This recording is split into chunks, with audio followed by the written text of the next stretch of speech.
Well, today is the next part in a series that we're calling Feast, Eating at God's Table. And we've been having a lot of fun. Last week, I made Carter sit on the edge of the stage pretending to cook dinner over a wood fire.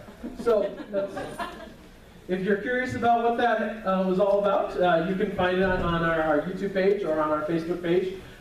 Be sure to follow us on Facebook if you aren't following us yet, so that you can get all the updates on what's coming up next here at Northern Light.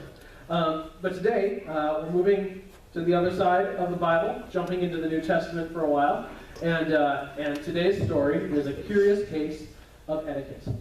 And etiquette is a strange thing. Just as I was discussing with the kids, we have these rules that most people know to follow, and we enforce them mostly for the sake of looking out for the others. So, mealtime is interesting at my house with 4 small kids.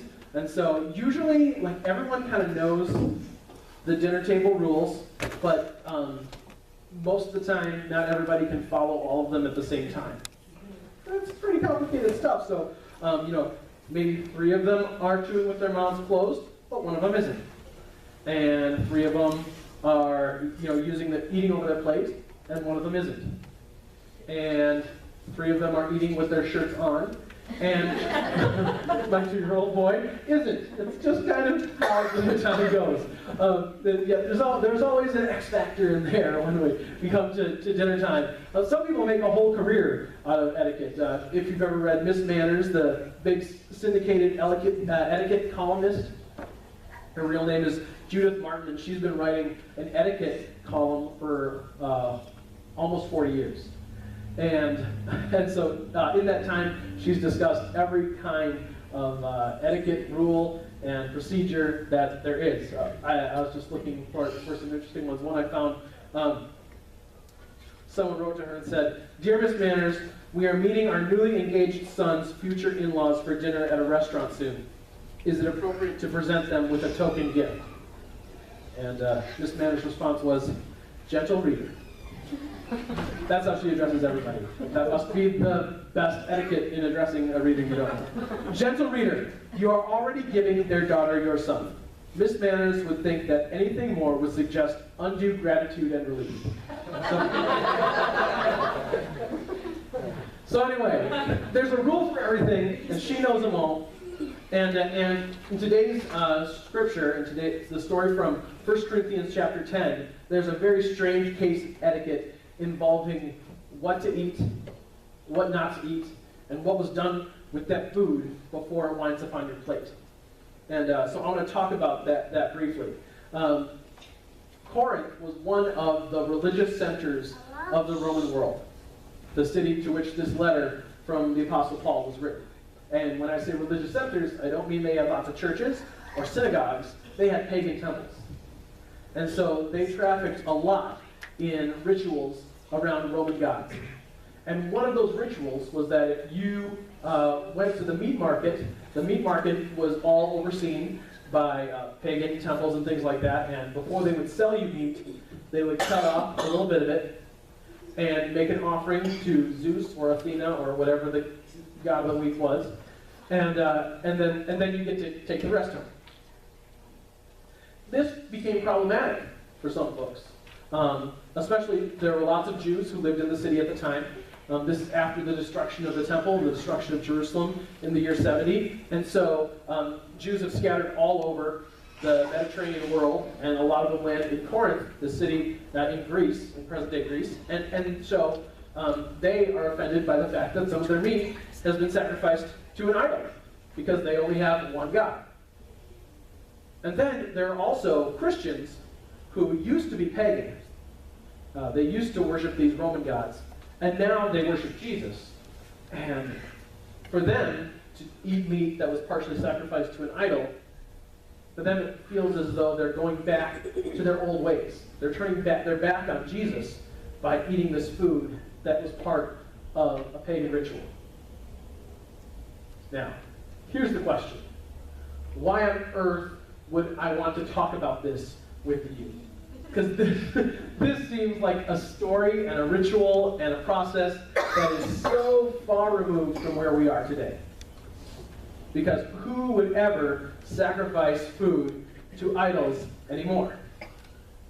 Well, actually, just on Friday night, I went to a Vietnamese restaurant with my wife and with our kids, and right there in the corner, as you walk in, is a little shrine. And this shrine, here's a picture of it. There's a little cup of tea.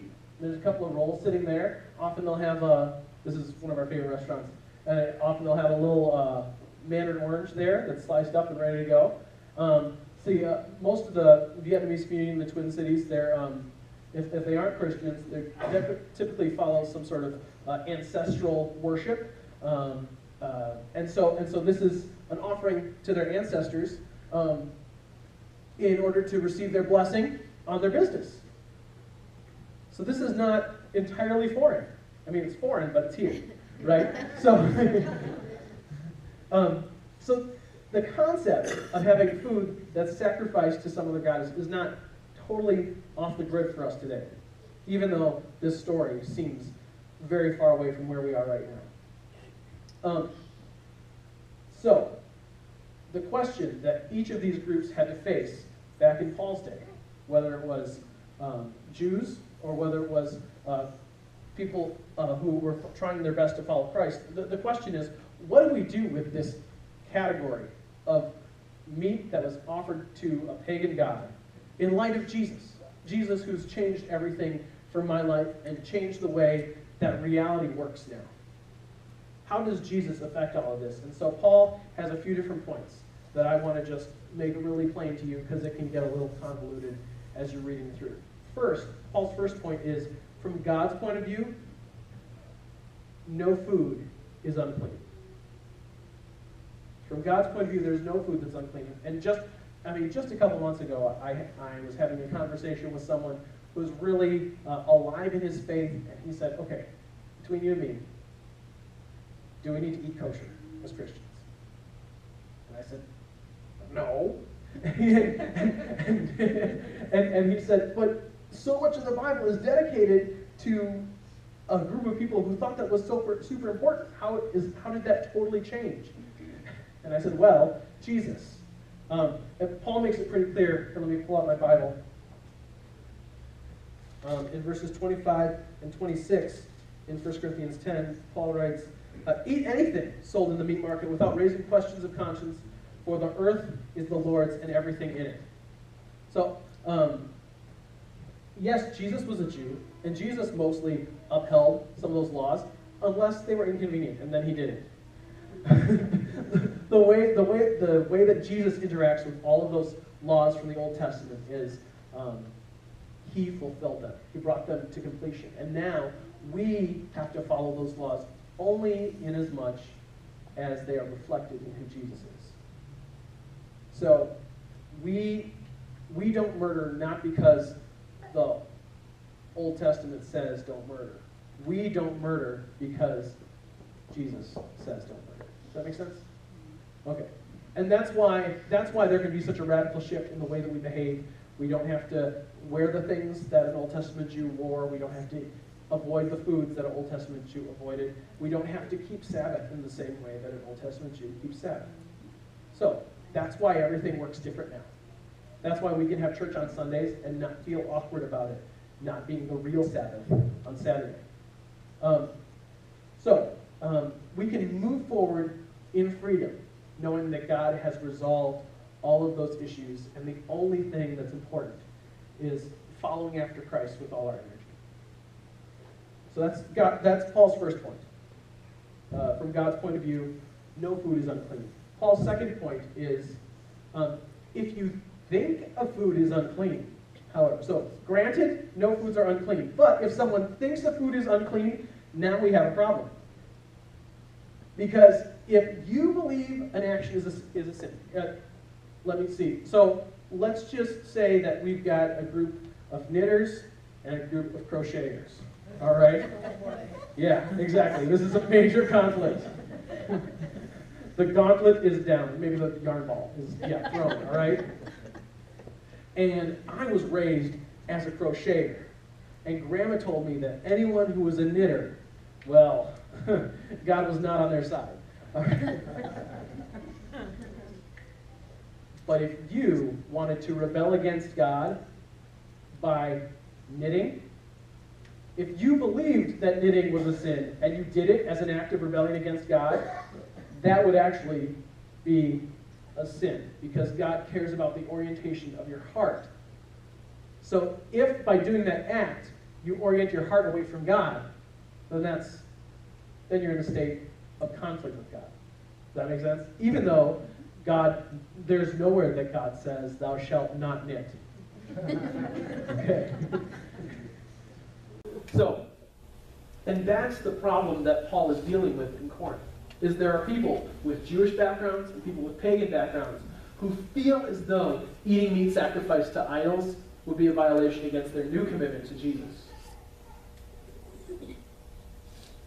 But then there are this other group of Jesus followers who say, but Jesus makes it very clear that it isn't the food that's unclean, it's us. So we can eat whatever we need to eat and not worry about it in God's eyes. And so there's this conflict. And they're looking to Paul to resolve that conflict, the author of this letter. They probably wrote to him and said, we're having this issue with meat sacrificed to idols. He's not just spitballing here, like coming up with, I wonder if they're having this problem or this problem. This is a specific thing they said, we've got an issue. We've got a conflict. We need some resolution. Will you please tell us what the right way is? And of course, he doesn't come back with a simple answer. He says, definitely, it's not a sin to eat meat sacrificed to idols, unless it is to you. and then it is a sin. And so, that leads us to Paul's third point, which is this: don't abuse your freedom. Because these folks who realize that it's not a sin, if they force that way of understanding onto folks for whom they still experience it as a sin in their conscience, then they could be pushing them over the edge and leading them to sin if they're not ready to experience that freedom. And so these folks are on the precipice of sin just by eating food that God said it's okay to eat, which is strange enough already. And then the folks on the other side of this conversation, they're fine. They realize there isn't a food that's unclean, but if they leverage their freedom over people who aren't as free as they are, then that becomes sin for them, leading them to sin. Maybe I'll just take a deep breath now. There's a lot going on here. But it's also, so now you can see maybe that this issue isn't so much about pagan religion or food. It's about the orientation of our hearts and about the ways that we look out for our neighbor. That's what I want to talk to you about. So here are your takeaways for today. First is the priority in the church of the non-believer and the new believer. They are the biggest deal. If you are in Christ, then you need to buckle up, because we're going to do whatever it takes to reach out to those who need a helping hand in their faith. It's going to require sacrifice. It's going to require work. And that's why we do so many of the things around Northern Light the way that we do them. That's why it doesn't look or feel like a church when you first come in, because churches are intimidating places for people that haven't grown up in them or have been alienated from the church at some point in life. That, and we have a 9-foot drop ceiling, so we can't really feel like a church. That's also, a bit of a problem in making it feel like a church. So, and even in the order of worship and the way that we do things, yes, we light a candle to invite God in here just to add some elements in the sacred, but we don't recite some of the prayers that you might have grown up with. We don't sing some of the hymns you might have grown up with because of language barriers, or a sense that everybody else is in on a conversation and then someone might feel like an outsider. We're in the game of breaking down those barriers so that people can experience Christ as close to where they are in life as possible. That's why we do things the way we do them around here. And all of that requires sacrifice. All of that means you might have to give something because it's really not about you. And the second takeaway was integrally connected with the first, and that is it's all about helping people find God. And that's Paul's closing thought of this segment too. The last verse of 1 Corinthians 10.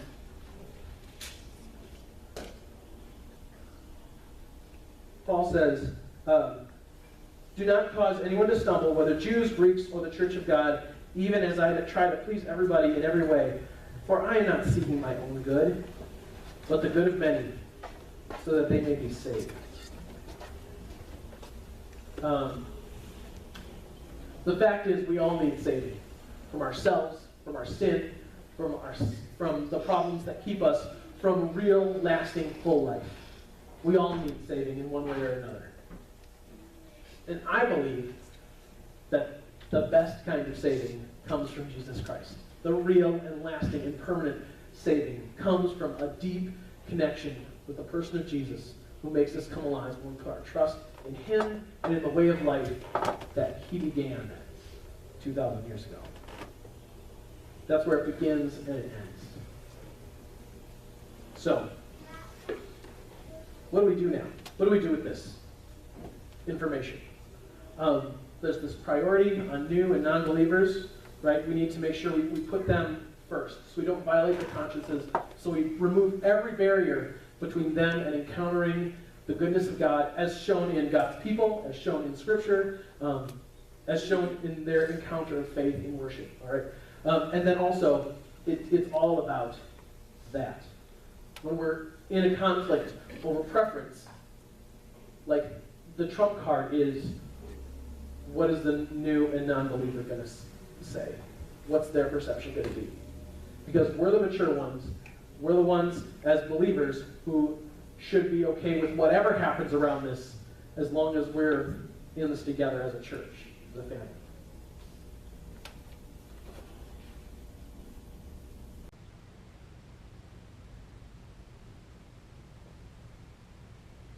Well, I have one simple bit of homework for you for this week. And it is this.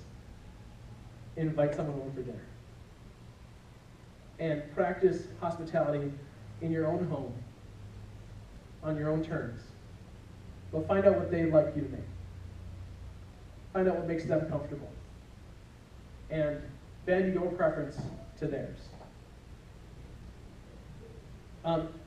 It'd be great if it was a person who's a non-believer or a new believer, or even a long-time Jesus follower. And let them know why you're inviting them for dinner. Here's what you should do. Make a list of people that you could potentially invite, and call the first one up and say,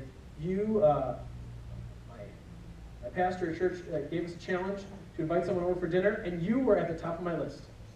And if they can't do it, erase their name and call the next one and say, a pastor invited me to have someone over for dinner, and you are at the top of my list. Put this to my end. No, it's not, because it's the top of the list again. It's a new top.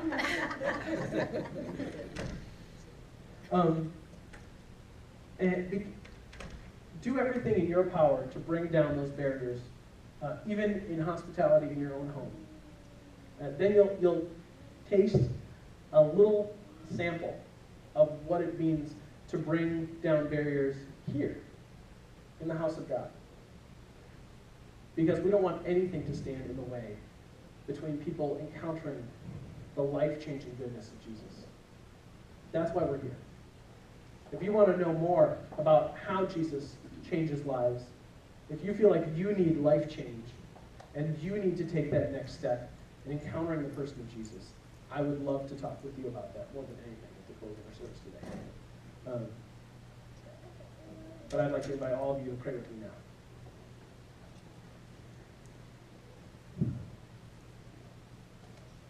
God, you went to such great lengths to show your love for us.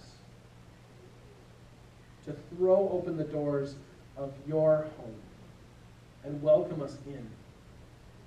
Not just as welcome guests, but as new members of your family, founded on faith. God, I pray that everyone who walks in the doors of Northern Light Church would also experience that kind of welcome and realize that they're not just walking into a church, they're not just walking into a storefront building on Highway 10. May they realize that they're walking into one of the doorways to the kingdom of God. And may we, as the church, do everything in our power to flatten every barrier that keeps people alienated from your great, life-changing, world-changing love.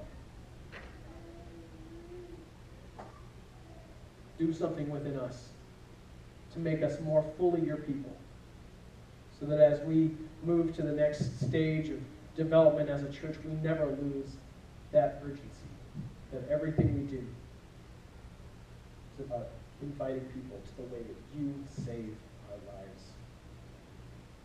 In Jesus' name. Amen.